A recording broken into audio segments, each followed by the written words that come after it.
All right, welcome to Get on the Arc. My name is Darren Conrad, and we are here with Charlie Bogaczyk, Bogaczyk. Bogaczyk, Bogaczyk. Bogaczyk, Yes, sir. Bogaczyk, Bogaczyk. Man, but anyway, it's a pleasure to have you on the show, and it's really cool how we met. Like we didn't know each other, and I hmm started this podcast, and I had a woman reach out to me. Her name's Kendra D. Carroll, hmm and we talked, and she's like, "You need to meet Charlie." And I said, "All hmm right, great." So I've heard a little bit about your story, and I know what you're doing. A little bit with you wrote a book, and now you're in the hmm process of writing your second book, Yep. and it's really exciting what God's doing for you. But welcome to the show, and I'd love to hear your story. So All righty. Well, thank you. Good to be yeah. here. This is the first podcast I've ever done, so bear with me. Sure. But yeah, so my story, I guess, kind of begins. Well, I got married in 1994. 12 years into my marriage, I found out that I had a brain tumor in the third ventricle of my brain. It was a colloid cyst, and in order to have it removed, I had to go to Pittsburgh, PA, that hospital, which was 4.5 hours away from where I was living. Um, but at any rate, to speed things up a little bit, basically the surgery went well. They got the tumor out, and I started, continuing with my life. I started noticing, some differences with myself, and I I would get down on myself. Due to the surgery, I have issues with short-term memory on occasion, and also slight tremors, and I get headaches. But I'm living, and I praise God for that every day. But at any rate, through the years after my surgery, I became less confident in myself, and I became more aware of my issues. Way more than anybody else was, for sure. I was my own worst critic, but it got bad, and I got into some alcohol pretty bad, and then I became an alcoholic. Um, in 2015, I ended up getting divorced due to that alcoholism, in part, and mostly, I should say. But so, due to that, I entered into the rooms of AA and into recovery, and I struggled with it for a long time. So I was divorced in 2015. Spent about 3 years in and out of rehabs and halfway houses and recovery houses.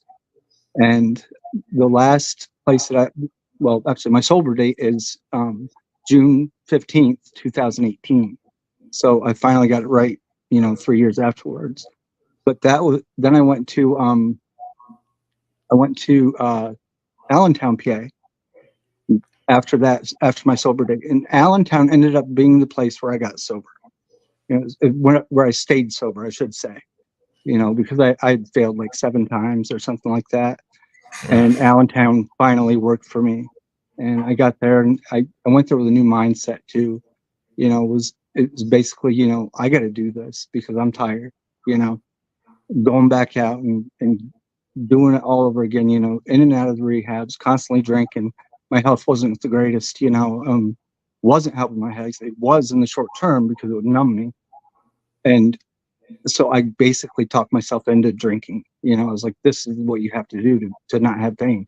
And it was so ridiculous. They say alcoholism and addiction is insanity. And that's exactly what it is, because I kept doing the same thing over and over again and expecting different results. And that's actually the definition of insanity, according to Albert Einstein. So, so I did that many times. And finally, I got it right. And that was in Allentown. I ended up in 2020. I was living in Allentown, and my best friend, who I basically called my brother. He's actually my brother-in-law. He was married to my sister, but we were best friends for 25 years before he got married to my sister. But at any rate, he ended up getting cancer in late 2018, I think it was, and it was rough for me because I was in Allentown. He was back home, and I couldn't come back here for him. But it's through all that, I was able to come back a few times and visit him, here and there, and unfortunately, I watched him struggle, and I watched my sister struggle to try to take care of me. And then finally, in January of 2020, it finally got the best of it, and the cancer took his life. And so it was after that. It was like literally days after that. I was staying at my sister's house in Blossburg, which was my hometown, central Pennsylvania. And I was staying there, and my mother and my brother had actually died when I was young as well. My mother died in '99, and my brother died in '96, and they were buried in a cemetery right there in Blossburg. So I told my sister, I said, I'm going to walk to the cemetery, and I said, I just need to get out. I need to get some peace, because I was just so miserable and hurt, from just losing my friend. So I did that. I went out and I took a walk up to the cemetery, which was maybe a mile and a half walk. But anyway, during the walk, I knew that I was not alone. I'll just say it that way. And it was just like, somebody was with me. I knew God was with me on that walk, because I kept feeling something different. And I got to the cemetery, and there was snow on the ground. It was February.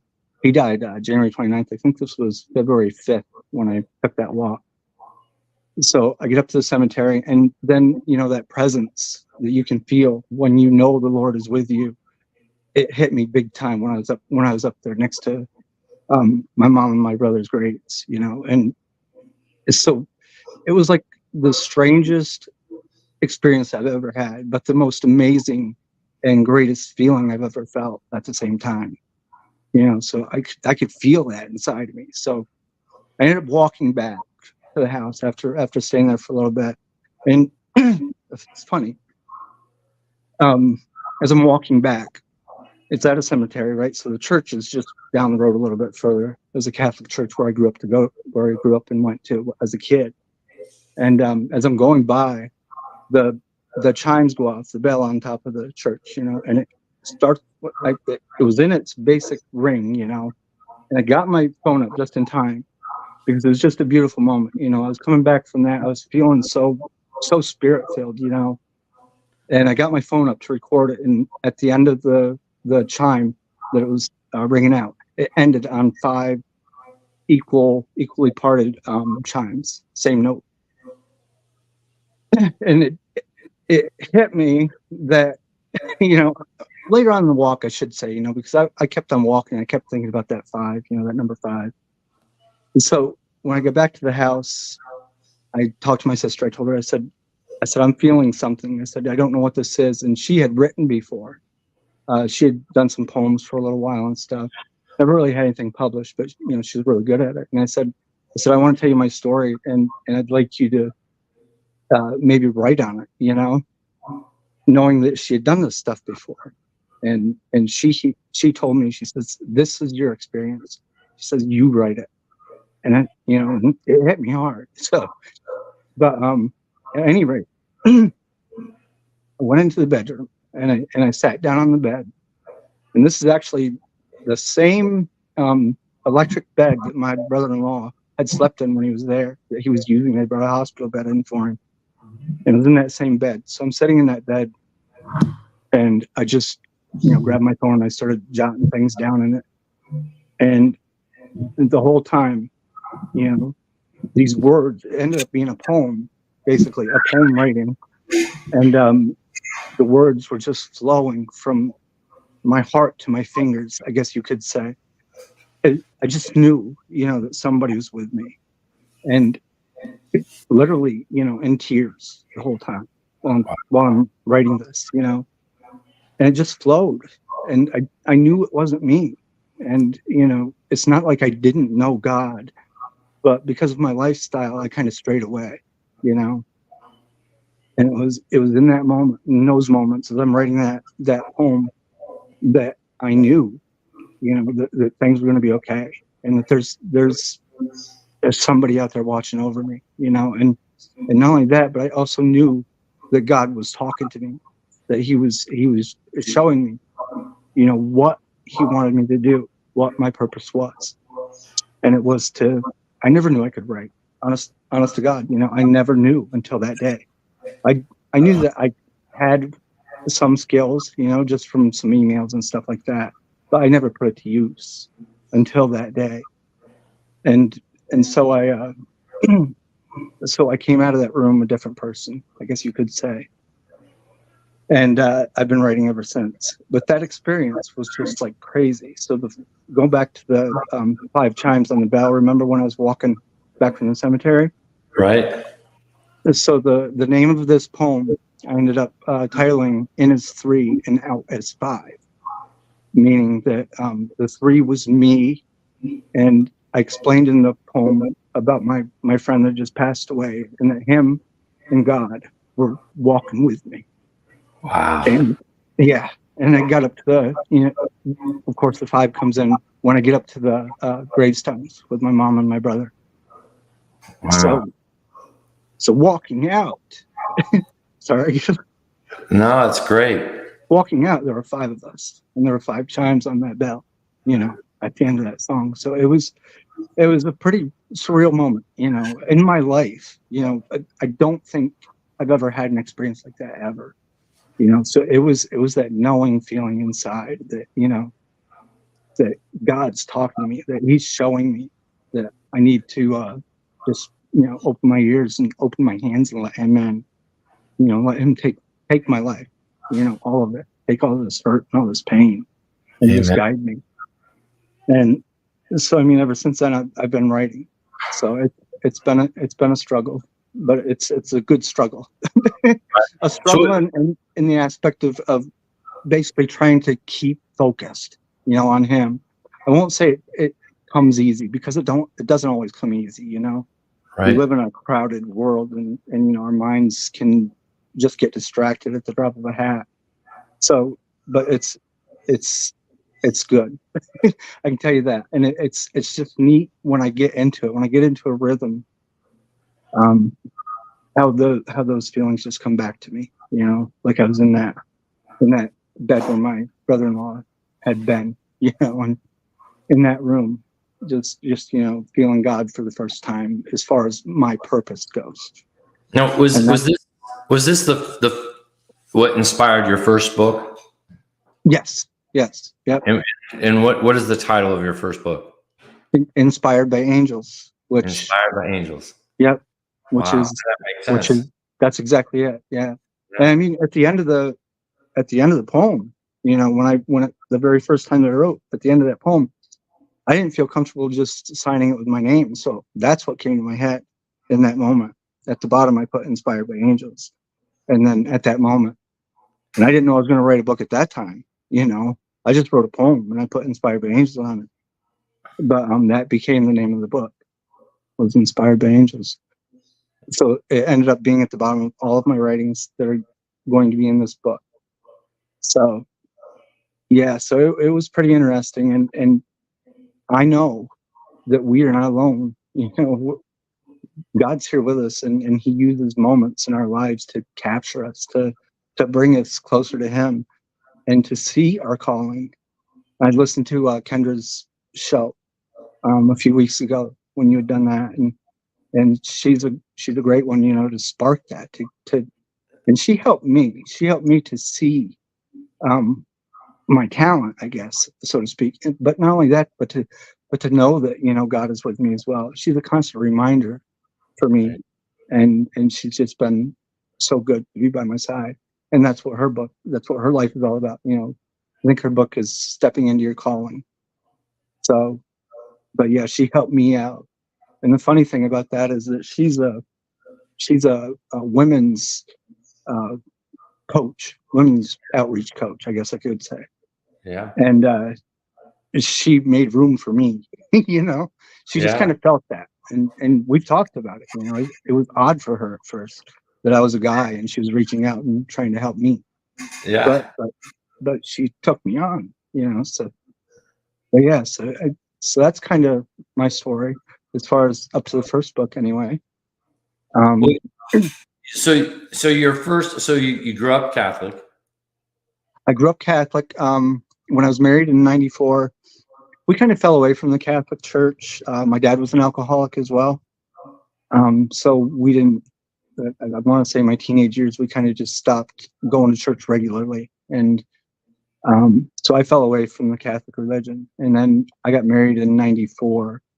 And my wife, or I guess before I got married, I started going to church with her, but she was attending a Lutheran church and I became Lutheran in 93, and then got married in the Lutheran church in 94.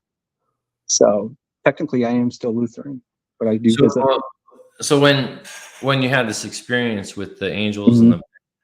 and the bell going off 5 times representing Mhm. the three and the Lord. Right. So after that time, is that really when your relationship, I guess, with God, is that when that really started? Like when you really started having a personal relationship? Yes, Yeah. absolutely. And, Absolutely. and I would, so, I well, guess not so much my relationship with God. That's when it kind of bloomed, I should say, because God has always been in my life. He's always been a part of me. I've known he was there, but right. if we don't, pay attention to him, then we kind of lose part of that. And that's kind of where I was. I knew he was there, but I didn't want him so close to me. I just wanted him there to keep me out of trouble. Yeah. Basically, that was the alcoholic mindset. I know you're there, God, but let me have some fun. And it was just the wrong way to go about it. And Yeah. he never left me during all that. I knew he was there, and I leaned on him many times through that when I tried to quit drinking myself, and I couldn't. And every time in and out of rehabs and halfway houses. So it's basically all that experience up until I got to Allentown and finally got sober and got some time under my belt when I was actually, my heart was opened up more to receive God, I guess you could say. So I spent 4 years in Allentown sober before I came home. So Well, so, yeah, so you've been sober or living a sober life for 6 years now. Is that right? it will be June 15th. Yes. Yeah, Yep. 6 years. Yep. So tell us about that journey. Like how is because I know it's a journey. I'm Hmm. sober as well, and I know that it's not just a on and Oh off, yeah. and you're transformed. There's a Right. process. So tell us about that journey and how it's changed you and how it's brought you Okay. closer to God. And yeah, go ahead. The sobriety, you mean? Yeah. Yeah, of course. I mean, it's a complete turnaround, basically, as far as a life step goes. It's an about face turn. I was definitely going in the wrong direction, but once I got sober in 2018, and then I won't say right away, like I was saying, I had to go through some stuff, and I'll be honest with you, I had really no cravings for alcohol this time around. That last time around, because that was when I put it in God's hands. You know, Mhm. so that part was okay, but it was still me struggling in a city, the third largest city in Pennsylvania, when I came from a rural town, up in north central Pennsylvania with a population of like 2,000. Right. So it was during all that struggle of knowing, that I'm going to come home eventually, but I got to get better, down there. So finally, once I could do that, and I could finally see God a little bit more clear in the future, and not only in the future, but right there with me as well. But I guess what do I want to say?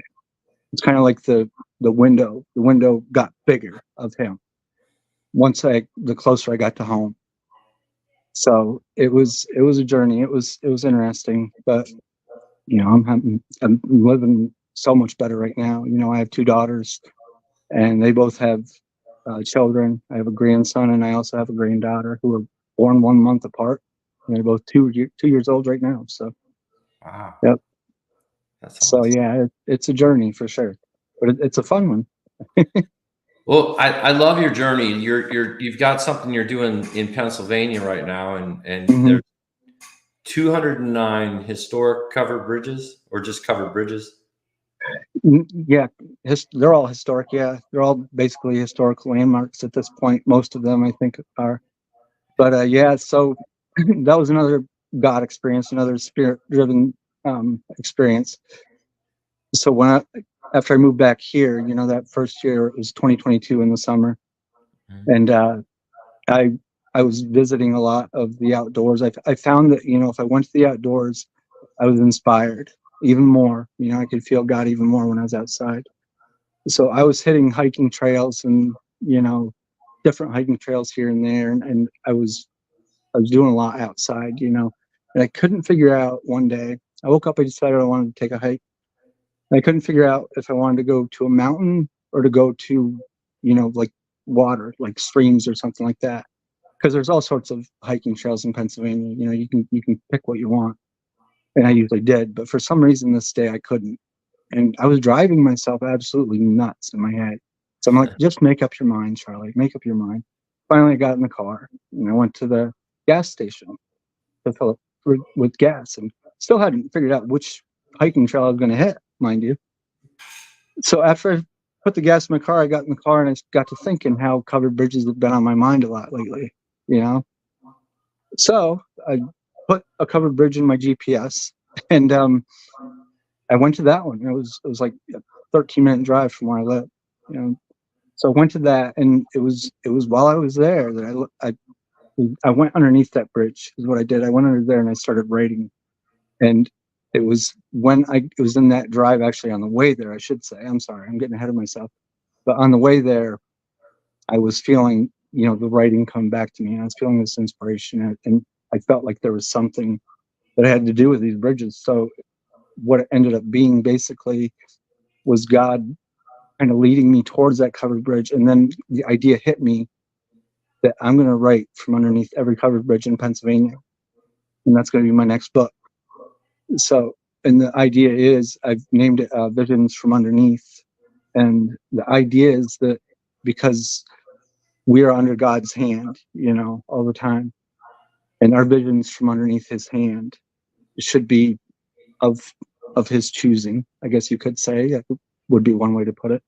But also, that we're safe under his hand.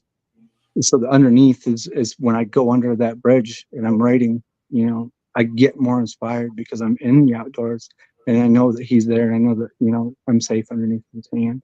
So that's how the title of this book came around.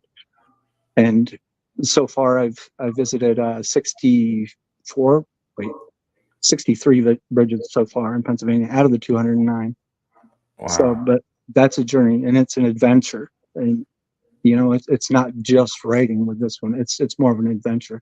It's a lot of fun. Wow. So yeah.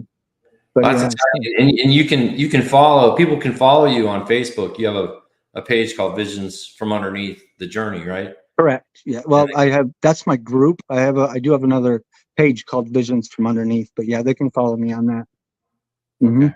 Great. I think the group, you have to be a friend of mine, I think is how that works. Okay. Yeah. But yeah, the page is public, and that is Visions from Underneath. Well, I've been following you, and it's great to see your posts and your journey. So I'm enjoying it. Yeah. Well, thank you. Yeah. I'll take all Charlie, the support I can get. What's that? I said I'll take all the support I can get. Yes, sir, man. Yeah, brother. Well, thank you for sharing your story and for your journey, and you're blessed. And if you could just, say a prayer and take us out. Like, just say a prayer for us. There's a lot of people that watch. I was inspired. Like, this wasn't my plan. I was inspired to do this show so I could share people's testimonies and really just start talking about God. And if we start talking about God and we do it in social media or wherever we're at, I just love talking about him and the amazing things. Yeah. And so, absolutely. So if you just say a prayer for us and take us out, and yes, absolutely. Absolutely. Let me take my hat off. Yeah. All right. Heavenly Father, we thank you for this time together. I thank you for bringing Darren into my life and for this opportunity to speak with him. I ask, Lord, that you will bless his ministry, bless this podcast as he tries to find others to come in and get on the ark, so to speak. Lord, I thank you for this time. I thank you for all the time that you give us, Lord, and help us to always know that we are under your hand and that we are protected by you, and guide us, Lord, guide us towards where you would like us to be in this life, and push the chaos aside and help us to be able to see you more clearly, Lord. I thank you and I praise you for this time that we've had together here this day. And I thank you for all that you do for us. In Jesus' holy name. Amen. Amen. Well, thank you, Charlie. God bless you. Sure. Absolutely. Yes. Thank you. And God bless you. And thank you, everyone, for watching. Have a blessed day. And God bless everybody.